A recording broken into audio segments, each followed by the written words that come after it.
Em nome de Patris et Filii et Spiritus Sancti. Amém. Então, queridos, com este domingo da solenidade da Santíssima Trindade, chegamos realmente ao cume das festas pascais. É o ápice também de toda a vida cristã. É o máximo de Deus e é o máximo do homem. O máximo de Deus e o máximo do homem. E isto é para toda a humanidade, para toda a criação. A festa da Santíssima Trindade, esse mistério insondável, vejam a primeira leitura aí, de Deus uno e trino. Quem possuirá jamais essa doutrina, essa revelação, queridos? Né? Quem possuirá jamais?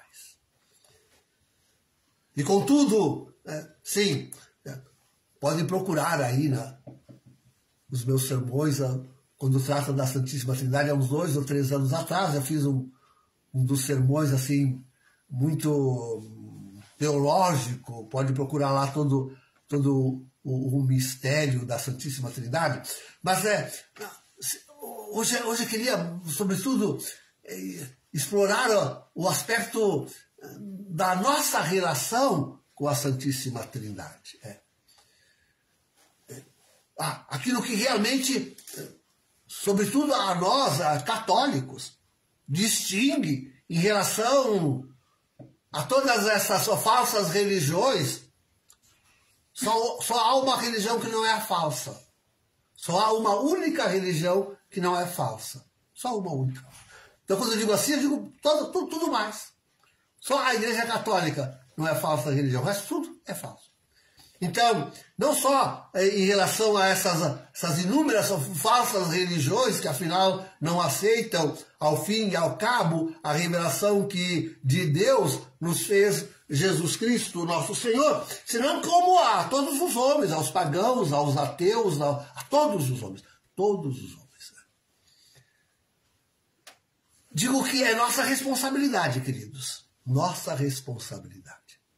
E assim, queridos, penso assim que se nós chegamos com essa festa ao cume das festas pascais e da revelação de Deus e da revelação de nós mesmos e da nossa relação com Ele, então isso no nosso tempo, está no fim dos tempos que nós vivemos, no fim dos tempos que nós vivemos, isso tem um acento todo particular, uma responsabilidade toda especial, incumbe sobre nós. E quanto mais é perseguida a ideia de Deus, quanto mais é perseguida a transcendência divina, Deus que transcende todas as coisas, todas as realidades. Deus cujo pensamento é inalcançável, dizia o apóstolo na epístola. Então, quando tudo isso é sumamente perseguido hoje, a ponto de se querer substituir Deus por uma criatura, Lúcifer, seu inimigo. E o inimigo da humanidade número 1, Lúcifer.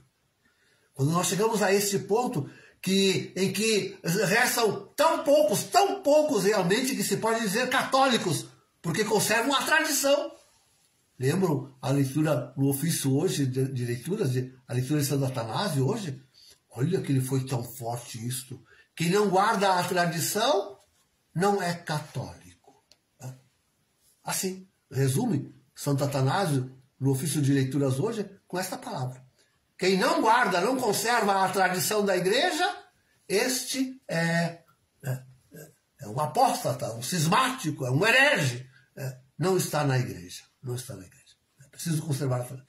Então, quando tão poucos conservam, rejeitam, hoje o ataque que se faz à igreja, através, sobretudo, o ataque interno, através, sobretudo, de Jorge Mário Bergoglio e sua equipe de cardeais, de bispos, de padres, de leigos, religiosos, religiosas, essa turma toda que está do lado de Francisco, o ataque principal que se faz é com o modernismo. Se quer uma igreja moderna, não tradicional. Né? E essa missa que nós rezamos contra não sofre, hein? Perseguição por essa contra-igreja. Então, quanto menos, em menos números, agora a gente devia falar das divisões entre nós, hein? Isto é, as divisões entre a igreja remanescente, né? E os tradicionalistas, ai meu Deus, que se apegam à tradição pela tradição, né? Sem conservarem-se católicos, e viram sede-vacantistas, e terraplanistas, e sei lá mais o que, viram de tudo, menos católico. Menos conservam-se católicos, menos. Então, aferrado só ao exterior. Conservador é aquele que se apega só ao exterior. Não é isso que nós queremos. Não é isso que nós buscamos. Não é isso guardar a tradição da igreja. A tradição da igreja é realmente uma tradição viva, isto é, nós transmitimos o Deus vivo. Esta é a tradição da igreja. A fé, uma fé relacional, uma fé espiritual. A fé no Deus uno e trino. A nossa relação com a Santíssima Trindade. Nós devemos, queridos, é isso que eu queria dizer-vos. Nós que somos tão poucos, agora divididos até entre nós, nós devíamos nos caracterizar para sermos autênticos, verdadeiros, verdadeira Igreja Católica Apostólica Romana. Nós devíamos ser, sobre tudo isto, aqueles que cultivam uma profunda espiritualidade, uma profunda intimidade com a Santíssima Trindade. Não é preciso encher a cabeça de, sei lá, quantas explicações do mistério. Alguma coisa tem que se entender. Né? Por exemplo, a transcendência divina. Quer dizer, Deus não é nada daquilo que nós conhecemos, nada daquilo que nós dizemos, nada. Deus está transcende tudo isso. Deus está além, para muito além de tudo isto. Né? Outra coisa, que Deus é há um único Deus. Isso nós temos que dizer e bater pé. Né? Há um único Deus verdadeiro. Isso. Mas também bater pé é dizer que essa única substância divina é partilhada por 3 pessoas. Por 3 pessoas divinas. A primeira, a segunda e a terceira pessoa divina. Que há em Deus um Pai. Nós falamos normalmente que é todo-poderoso e a Trindade não é todo-poderosa. Mas há em Deus a paternidade. Isso devia caracterizar a nossa espiritualidade, queridos. Relacionássemos nós com Deus como filhos se relacionam com pais. Né? E que pai! E que pai bondoso, pai presente, amoroso, pai educador, pai que exerce sempre, continuamente a sua paternidade para conosco.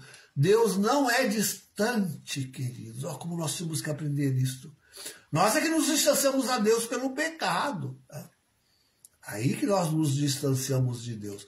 Mas se nós seguíssemos o que diz o Jair Introitos desta missa, e guardássemos perfeitamente, com todo o amor e alegria, a lei divina. Se essa lei divina fosse guardada pela humanidade, quantas desgraças seriam evitadas?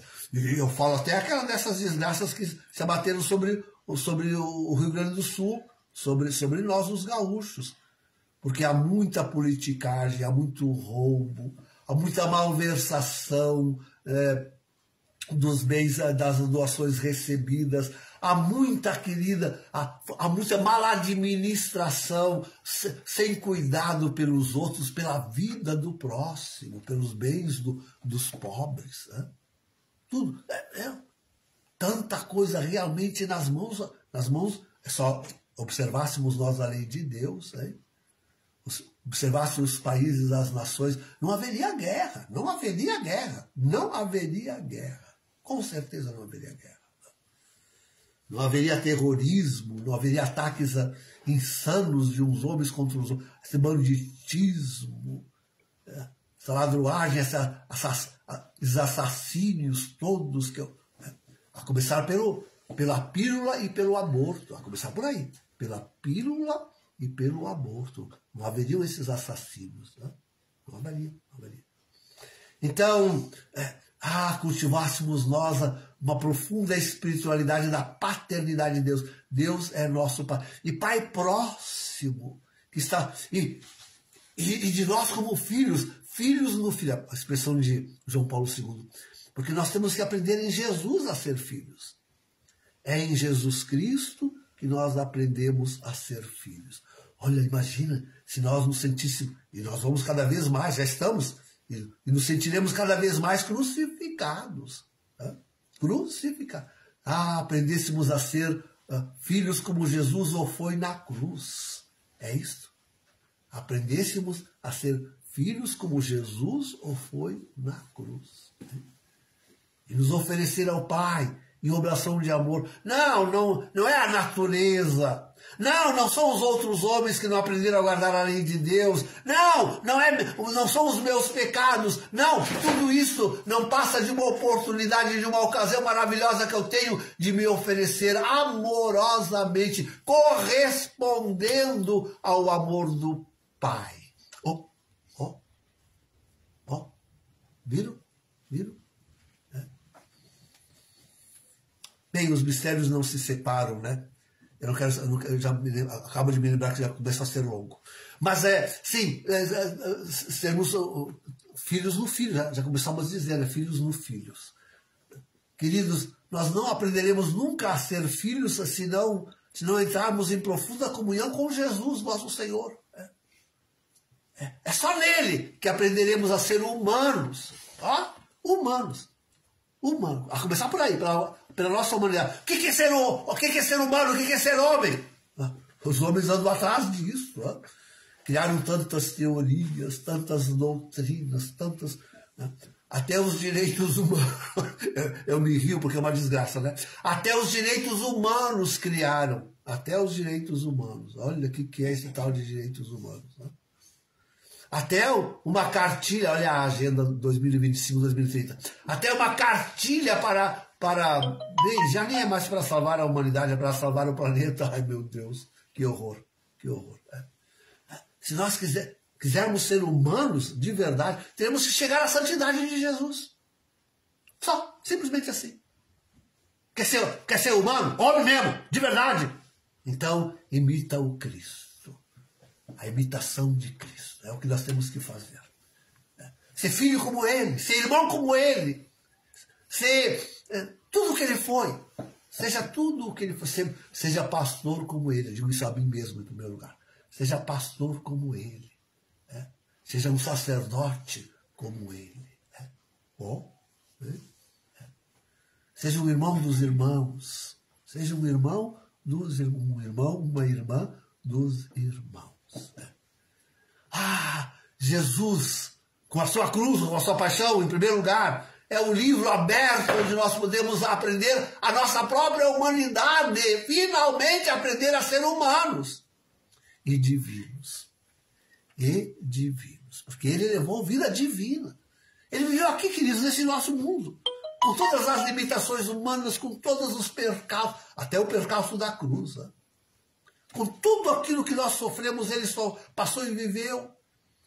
O desprezo até das suas palavras, da sua pregação, o mal-entendido, o seguimento dele só por causa do dinheirinho que ele conseguia. E assim tudo que nós podemos passar, passou Jesus, ele passou também. E sobreviver divinamente no meio de todos esses sucessos, de tudo isso que lhe aconteceu. Sobre viver cada instante sendo Deus. Na comunhão, como diz o mistério, né? Voltado para o Pai. Na comunhão com o Pai. Mas que santidade maior alguém poderá almejar nesse mundo, senão aquela mesma de Jesus, nosso Senhor, aquela mesma, olha o paralelismo perfeito que estou querendo propor aqui. Né? Santidade de Jesus igual nossa santidade. Essa é a nossa relação com o Senhor Jesus, ouvir o seu evangelho, acolher a sua igreja, acolher a sua igreja. O pessoal dizendo que Jesus não fundou a igreja, mano. Mas ele veio só para isso, para fundar uma congregação de irmãos que com ele adorassem o Pai no Espírito Santo. Ele não veio escrever um livro, se tivesse vindo para escrever a Bíblia, sentava, escrevia a Bíblia e ia embora. Ele não veio para escrever, não escreveu uma linha. Jesus não escreveu uma linha da Bíblia. Nem uma única linha. Não escreveu. Não escreveu.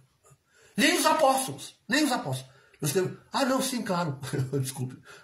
Temos Mateus, Lucas. Sim. São os seus apóstolos. Coitados, analfabetos, hein? Praticamente. Mas era doutor, né? Tá bem. Mas é isto. Jesus veio nos ensinar. Jesus veio nos ensinar a nossa relação com Deus e a nossa relação uns com os outros, a nossa relação com este mundo. Com este mundo. Está aí todo o cuidado com o planeta, está aí na imitação de Cristo. Na imitação de Cristo. E então, a nossa relação com o Divino Espírito Santo. O Espírito Santo é tudo para nós, queridos. O Espírito Santo é tudo para nós. É Ele que nos traz Deus. Ponto. Em primeiro lugar, isto. É Ele que nos traz, dá a comunhão. Ele é a comunhão. O Espírito Santo é comunhão. É Ele que nos traz Deus. No Filho, nos traz o Pai. O Espírito Santo é tudo para nós. Nos traz Deus. Tudo que nós temos de Deus é através do Espírito Santo. Tudo Ele nos traz. Na encarnação do Verbo estava lá Ele. Estava lá Ele, na encarnação do Verbo. O Bumbrabita está sob a sombra do Espírito Santo. Ela concebeu. A sombra do Espírito Santo. Tudo nos vem do Espírito Santo. E toda a nossa relação que seja boa uns para com os outros também é inspiração dele. A nossa vida é sustentada pelo Espírito Santo. Tira o Espírito Santo de nós, nem inferno, queridos. É níquel, é nada. Resta o nada. O inferno é muita coisa diante do nada. Que restaria tirando o Espírito Santo de nós. É o Espírito Santo. Queridos, é o Espírito Santo que vai nos devolver Jesus. A dizer uma palavra só. É o Espírito Santo que vai nos devolver Jesus. É o Espírito Santo que vai nos dar a plena comunhão com o Pai. O novo céu e a nova terra são obras do Espírito Santo. Foi Ele que criou tudo isto. Tudo isto foi criado pelo Espírito Santo. Pois Ele vai recriar tudo isso de novo, agora no retorno de Jesus, para dar para Jesus um novo céu e uma nova terra, com novos irmãos e irmãs belíssimos, para alegrar Jesus. Ele quer alegrar Jesus e o Pai. A expressão quer alegrar Jesus e o Pai. Queridos, essa espiritualidade de ter o Espírito Santo como nosso íntimo, nosso amigo, aquele que habita a nossa alma, pelos seus dons, pelos seus carismas, porque o Espírito Santo é Deus. É Deus. É pelos seus dons, pelos seus carismas, que Ele habita as nossas almas, assim como Jesus habita pela observância dos seus mandamentos, e o Pai pelas suas leis. Então, sim, o Espírito Santo habita, Ele é o hóspede das nossas almas, o doce refrigério do nosso ser. É tudo aquilo de bom que nós podemos almejar e querer. Queridos, quando nós falamos que estamos no fim dos tempos, no fim do mundo, não falamos outra coisa senão que a nossa espiritualidade no céu será esta.